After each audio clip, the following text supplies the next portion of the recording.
No capítulo 10, por fim, ele continua, na verdade, explicando esse paralelo entre Cristo e a lei. E olha que interessante, no capítulo 14, no versículo 14, que diz: porque com uma única oferta aperfeiçoou para sempre quantos estão sendo santificados. Esse é o ponto máximo da questão. O sacrifício de Cristo foi suficiente. Então não há necessidade mais para que o sacrifício continuasse sendo feito, oferecido ali no tabernáculo. Eu já disse isso, essa ideia é repetida pelo livro de várias formas. E a partir do verso 19, o autor ele fica mais ainda pragmático, mais prático. Ele diz: aproximemo-nos com sincero coração, aguardemos firme confissão, consideremos-nos também uns aos outros, não deixemos de congregar-nos. Ele enumera aqui uma série de ações do 22 ao 25 como práticas da fé. E isso ligando com os argumentos dele. No 19 ele começa: tendo, pois, irmãos, intrepidez para entrar no Santo dos Santos pelo sangue de Jesus. É um caminho, né? Um caminho prático e ligado àquela ideia de você poder agora ter acesso ao Santo dos Santos. Você ter acesso ao trono de Deus por causa da intermediação de Cristo.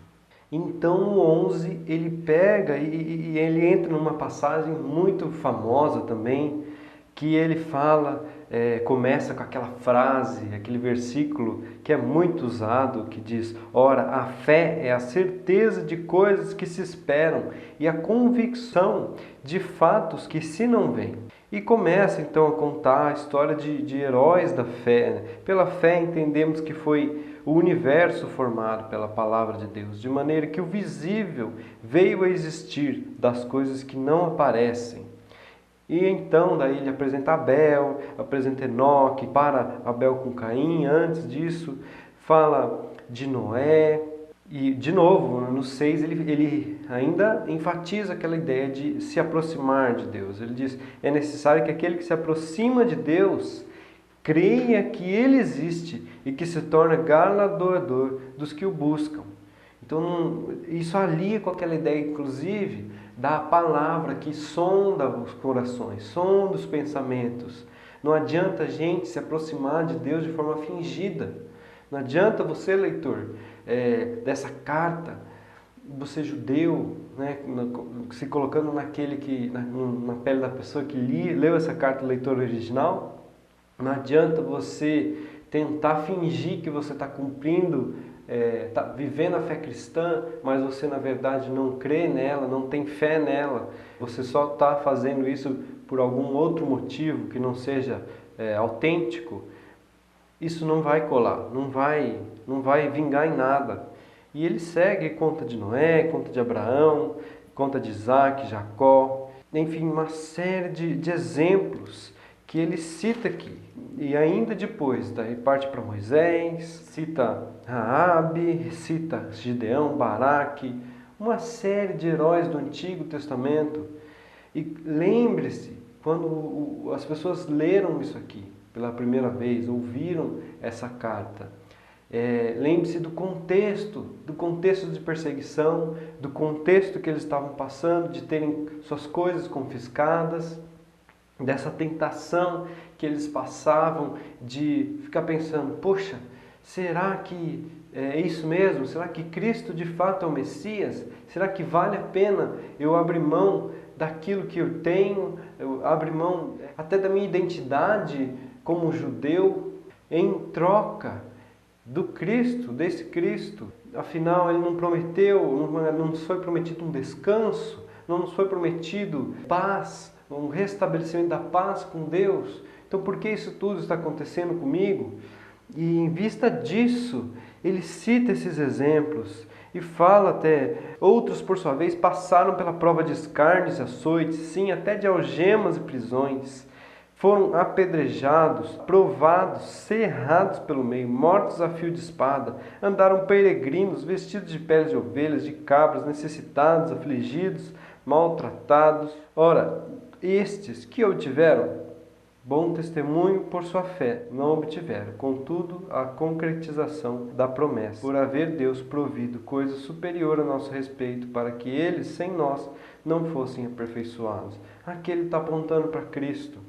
E enfim, no 12, ele conecta esse exemplo todo, não acaba aqui. Às vezes a gente divide só com o capítulo 11 e acha que no 12 começa outro assunto, mas não, ele usa um conectivo aqui interessante. Portanto, também nós, visto que temos a rodear-nos tão grande nuvem de testemunhas. Ele faz uma alusão, uma analogia aqui a um estádio de corrida, como se esses heróis da fé estivessem torcendo por nós, como se fossem testemunhas da nossa fé, desembaraçando-nos de todo o peso do pecado que tenazmente nos assedia. Corramos com perseverança a carreira que nos está proposta. Olha o desafio. E ele ainda diz, olhando firmemente para o autor e consumador da fé, Jesus. Olha o nome humano, o nome que enfatiza a humanidade de Jesus, o qual em toda alegria que lhe estava proposta, suportou a cruz, não fazendo caso da ignomínia, e está sentado à destra do trono de Deus. Ignomínia aqui no sentido de vergonha. Ele não considerou passar vergonha, pagar aquele preço que ele pagou na cruz, tendo em vista a alegria proposta, tendo em vista a recompensa proposta. Eu não sei se você sabe, mas a pena de cruz era a pena capital, a pena de morte daquela época, e as pessoas que suportavam essa pena, além de passarem por muita dor, elas eram humilhadas, porque elas eram crucificadas, nuas. E todas as pessoas passavam e viam a nudez da pessoa, né, escarneciam.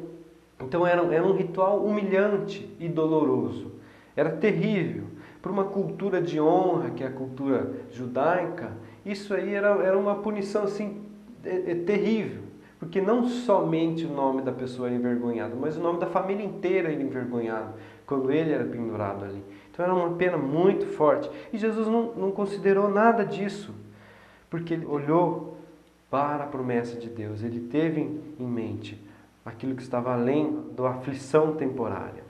Então ele explica, ora, na vossa luta contra o pecado, ainda não tendes resistido até o sangue, como Cristo resistiu. E estáis esquecidos da exortação, o que, como a filhos, discorre convosco. Filho meu, não menospreze a correção que vem do Senhor, nem desmaies quando por ele és reprovado. E daí ele faz essa conexão de que o sofrimento que eles estavam passando, ele serve para alguma coisa, ele serve para a disciplina do Senhor. Ele serve para ajudar os irmãos no processo de santificação. Isso não quer dizer, claro, ele não fala aqui em nenhum momento, eu não quero que você entenda isso, de que Deus ele torce para que a gente sofra, de que ele fica esperando uma oportunidade para que a gente sofra, para que a gente aprenda alguma coisa. Não é assim. Mas a vida, ela está sujeita a essas coisas. E Deus, ele aproveita essas situações para que a gente possa, sim, desenvolver disciplina, perseverança. E isso é uma forma, sim, de Deus dispensar o amor dele. É um amor de pai. O pai, quando ele ama, ele exorta, ele corrige a criança. E é esse o amor de Deus que ele tem por nós. Porque, afinal de contas, nós somos irmãos de Cristo. Lembra a conexão que ele faz do Cristo ser filho de Deus e não igual como anjo, aquela comparação lá no começo? É essa a ideia.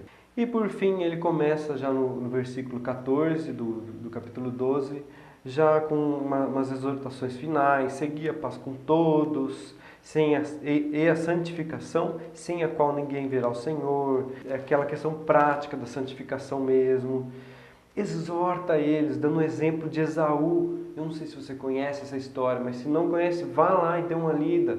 Esaú, ele vendeu o direito de primogenitura dele. Ele vendeu o chamado que ele tinha a cumprir por causa de um prazer temporário, um prato de lentilhas.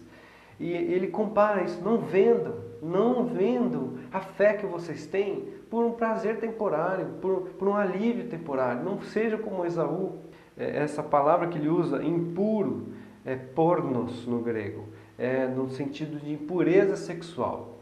Não troquem a santificação por prazeres sexuais. E voltando um pouco aqui no 15, antes desse de Esaú, ele fala, nem haja alguma raiz de amargura.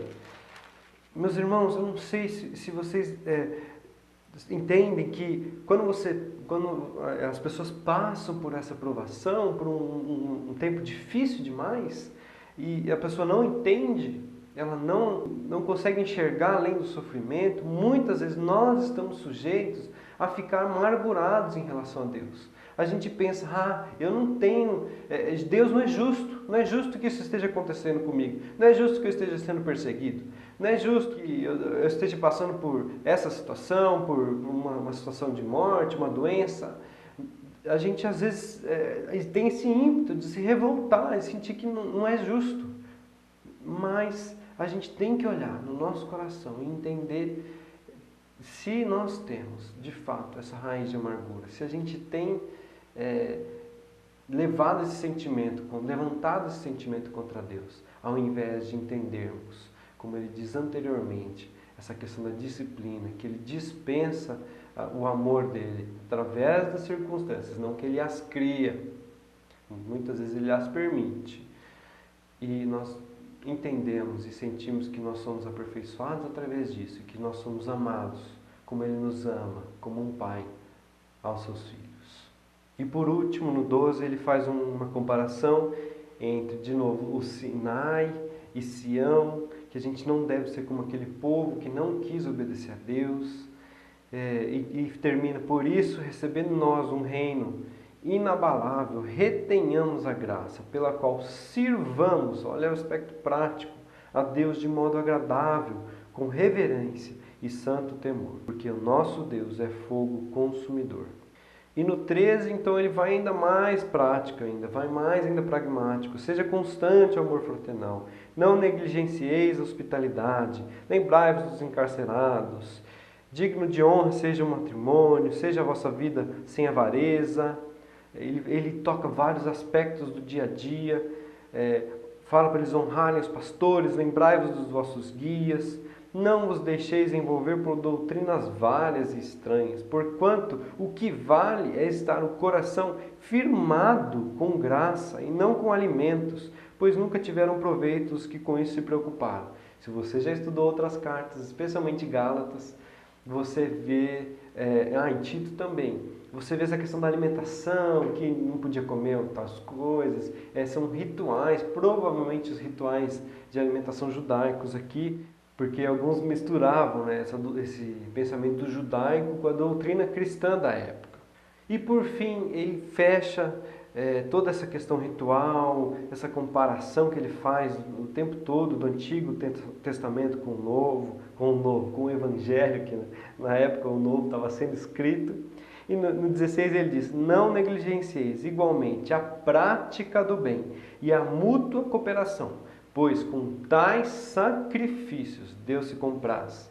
Então não era para eles pensarem que Jesus já fez o sacrifício final, então eu não preciso fazer mais nada, porque já está tudo pago, eu posso viver a minha vida do jeito que eu quiser.